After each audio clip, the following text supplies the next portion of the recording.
guys, and welcome to my reading Elantris by Brandon Sanderson for the first time reading vlog, because this week I'm going to try and tackle Elantris for the Cosmere Along, because the Cosmere Along starts today, so I'm going to start today. My only thing is that I'm really scared, because I've literally got the equivalent of about 2.5 days, maybe 3 if I'm lucky, to try and read a 650 page very dense book, and I am worried. I don't read high fantasy usually. I've never read anything in this universe, so I'm quite scared. Now, I will admit I have read Brandon Sanderson before, but I've only read 1.5 of his books, because I read Legion, The True Life of Stephen Leeds, if I remember rightly, that's the title, and I really enjoyed that one. When I read it, it was a short story collection about a guy who didn't have multiple personality disorder, but he had multiple people living in his head, and he used them to help him solve crimes, which was really interesting. I loved that one. And I did try to read Skyward, but unfortunately I didn't enjoy that as much, and I ended up DNFing it because I just couldn't get along with the main character. But in saying that, I do have a history of not really liking traditional fantasy authors' sci-fi, so I'm not really going to blame Sanderson for that one. I just struggle with sci-fi a little bit when it's being written by traditional fantasy authors. So what I'm hoping is that I'm fine with Brandon Sanderson fantasy. My only problem is that it's a high fantasy, and I've never read high fantasy before, so we'll see how this goes. I'm fingers crossed I'm going to enjoy this one. I know this book is very dense, and I don't have that much time to read it, but I'm gonna at least give it a go, and I thought I'd vlog it, so let's get on with it. I am reading this on my laptop and my Kindle if I go out, because I ain't gonna be carrying around a 650 page, because quite frankly holding a normal book, like a 300 page book, hurts my wrists if I hold it for more than an hour. And if I'm trying to read a 650 page book and holding it physically, that's just going to kill me. So, laptop it is. So, let's get going. I'm scared, but I swore to myself that I was going to do this and I was going to give it a decent shot. So, let's hope that this year is actually the year I read Sanderson and really enjoy it. I mean, the Cosmere Along's happening, so it's about time, but I'm just a bit nervous, to say the least. So yeah, let's get going. I'm really scared. I'm not gonna lie. I'm literally sitting here talking more so I don't have to start the book, and it's like, no, start the book. Start the damn book.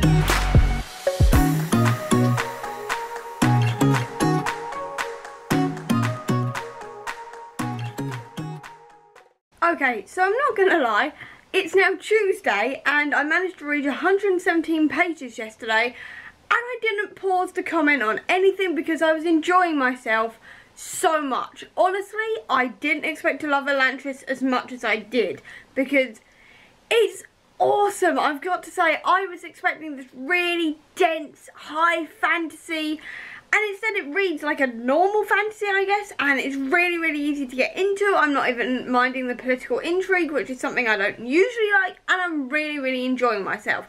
But I did make a couple of notes that I would like to quickly go through, because this is a reading for the first time vlog, so I should probably, you know, comment on a few things I noticed or that I just want to talk about briefly. The first one is, nobody told me that there was going to be 3 beautifully drawn and full coloured maps right at the beginning of this book. I have got the video in here, but oh my god, they are gorgeous. Just, I'm loving those. I'm constantly having to refer back to them as well, because obviously trying to get the city of Elantris in my head is taking a little bit, but I am loving those maps. I've got to admit though, even though I'm really enjoying myself, I am having trouble pronouncing any of the names, so I'm just going to say right now I am apologising for any name I get wrong while reading this, because obviously I am not reading this audibly, so I have no idea how any of these names are supposed to be pronounced. I'm going to do my best, but it's probably not going to be the best thing ever, because I'm just absolutely rubbish at pronouncing things because I'm dyslexic. So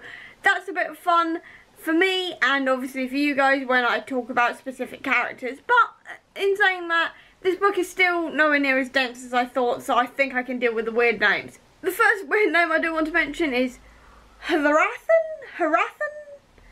The religious guy, essentially. The religious guy reminds me of Matthias from Six of Crows. I feel like they've got a very, very sort of similar upbringing, because they're in this very military-esque based like country, and they've been raised really in this really militarized religious place, and their country names are very, very similar, because it's like Fajerd. I don't know how to pronounce it. I'll write the first one here for Harathan.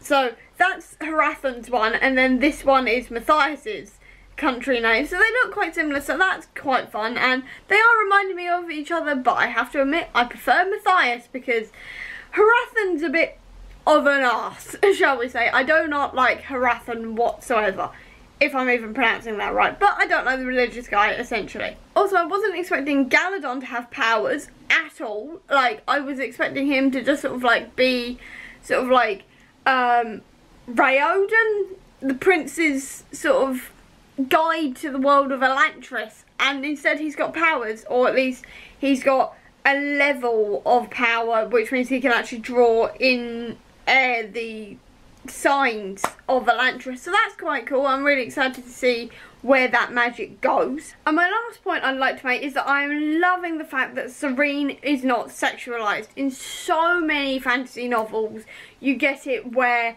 the character, like the female characters, are described really sexually, and you get a comment on how big her arse is, how good her legs are, and how big her boobs are. And in this one, that hasn't happened whatsoever. Like, the only thing I know about the body of Sarene is that she's really lanky and she's blonde. And I am loving that about this book, because I was half expecting that classic fantasy trope of just describing the woman's boobs, you know, and just how hot she is and how much the main character wants to sleep with her. So I'm really, really enjoying the fact that this isn't happening in this book. So it's all looking good at the moment, quite frankly. I'm only 8 chapters in, but this is looking really, really good.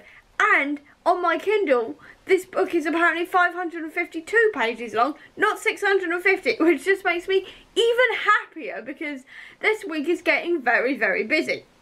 So I've got no idea just how long it's going to take me to read this, but I am absolutely loving this. I have to say, I am loving this book so far, a lot more than I thought I would, and that dread, I didn't need to feel it, essentially. I did not need to feel that dread whatsoever. So I've just gone through chapter 11, that's the one, and I'm still really, really enjoying this one, and I've got to admit, I really, really love Sarene as a character.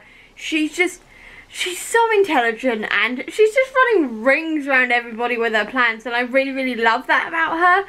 And I'm quite interested to see what happens when she eventually meets the prince, because it's inevitable that they are going to meet, because obviously she has seen him when she was on the wall of Elantris. She saw him in Elantris but didn't know it was him, because obviously they've never met and it was a bit too far away.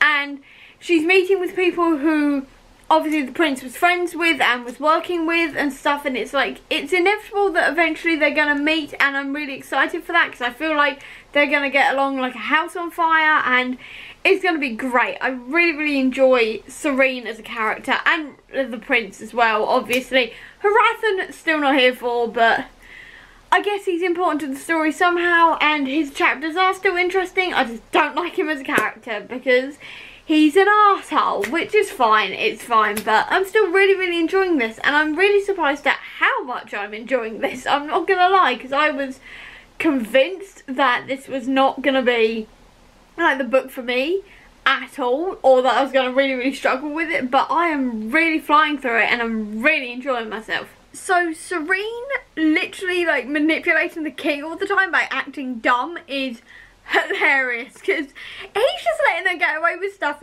and like teaching everyone how to fence and stuff like this, because he thinks she's too dumb, and she's just getting away with murder now, and I am loving that for her. I love women using men's like perceptions of them against them and stuff like this. I love that kind of thing, so I'm fully here for Sarene doing that. How is it that Sarene and Raoden, or the prince, however you pronounce his name, keep on missing each other. They keep on missing each other. So like, she was out at a ball while he broke into the palace and stuff, and it's like they're constantly missing each other, and it's like, I need you two to meet like quite soon, because I feel like their meeting's gonna be really explosive, and it's gonna just wreck everything for Hrathen and everybody else. It's all gonna sort of kick off that way. I'm really hoping that third time is the charm. Also, I really didn't see Karata having a kid coming. Like, I really didn't see that at all. I thought she was going to be breaking into the palace to kill the king or send a message to the king somehow. So, to see her actually be looking out for her daughter and leaving a note for her daughter was so heartfelt, and it really sort of took me by surprise, because I always took her to be a bit more of a hard-ass badass, but I can see why she's had to put that persona on to survive in Elantris. I really did not see Hrathen having guilt over, like, levelling basically a city and causing practically genocide. Like, I really didn't see him feeling guilty over anything like that, because he seems like such a hard-ass sort of person who would do anything for his religion and stuff like this. So it's quite interesting to see that he actually is really sort of beaten up about it, quite frankly. So I am quite shocked about that, I have to admit. But I do quite like that idea as well, because it gives him a bit more of like humanity, I guess, and it gives him a bit more depth as a character compared to just being the religious fanatic. So I quite like that he's done that, and I'm kind of hoping that when push comes to shove, he's actually going to maybe switch sides and fight on the side of the prince and Serene and everybody else and try and save Elantris. Maybe, I'm doubting it, but I'm hoping. I reckon the scratching sound Serene can hear in the walls, maybe Raoden getting in and out, maybe? I don't know, I mean, it hasn't really described him going back to the palace, but I reckon it's one of the Elantrians getting in and out, maybe. I'm really excited to see what Serene does when she gets into Elantris, and hopefully she will meet Raoden then, and that'll be really, really exciting. But you know what though, I'm finding political intrigue in this book really interesting. Usually I can't stand political intrigue and it bores me to death, but this is so interesting, and it's keeping my attention so well compared to any other book with political intrigue in. Usually I just really can't stand it, but this is really, really interesting me. I'm completely shocked. I'm literally 279 pages in, which is 47%, which is nearly halfway. And I never in my life thought that I'd really enjoy something with this amount of political intrigue in it. And I'm loving it. And it's weird. It's weird for me. It's a bit of a sort of curveball. But I'm so enjoying this so much. Hrathen is such an arsehole, isn't he? I really hope he switches sides though, or just gets his comeuppance or something, because I feel like with him doubting his faith and everything, I feel like he could turn on Dilath and everybody else, or however you pronounce his name, but the other priests, I feel like he could turn against them and actually work with Serene and Raoden in the end, but I'm kind of doubting he will, but it still makes me want that to happen. And if that doesn't happen, I want him to get his comeuppance so badly. I think I may ship Serene and Raoden. It's their banter. It's definitely their banter. And it's how he never pushes her, and how she's always trying to push him away, but always finds him really fascinating. I think I may ship them. I don't usually ship people in books, but I think they may have ended me. And just tip me over the edge into shipping them. They're not OTP level, but I think I ship them. Honestly, there's like 70 pages left of this book, and I've got no idea how this is going to work out in the end. Like, none whatsoever. And also, I've got no idea if this is the same planet as Mistborn, because there's only 70 pages left, and I've got no idea how this is going to end. And I know that Mistborn is set like 1,000 years after the villains won, so I'm just wondering, is it the same planet? I've had a bit of a Google, but it seems like they're different planets, but I'm just like, how the hell are they going to win? How the hell are they going to win in 70 pages? I don't know. I genuinely don't know. I'm slightly worried here, but Mistborn isn't set on the same planet, so I'm just really confused. I'm really, really confused. But I guess this just means I'm going to have to try and speed through these final 70 pages to find out. I really hope this doesn't leave it on a cliffhanger, because I know there is no official sequel to Elantris yet.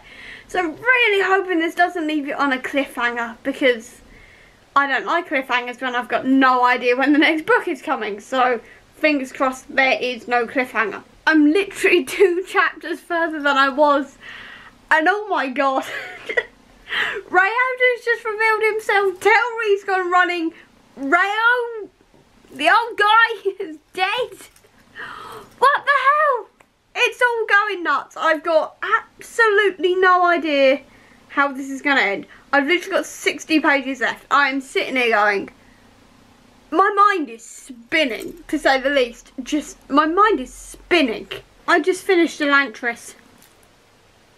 Oh my god.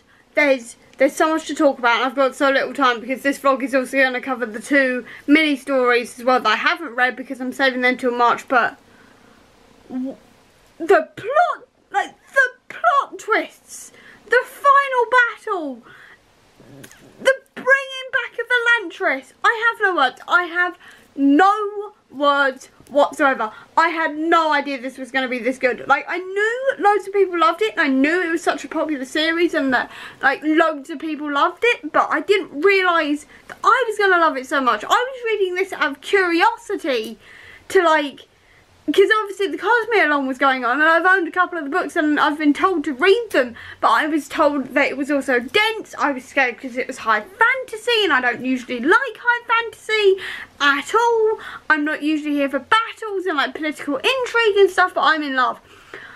I'm genuinely in love with this. Like, oh my god, I flew through this book much quicker than I thought I was going to. It was incredible. Just incredible, to the point where I now think that this may be my favourite book of 2020.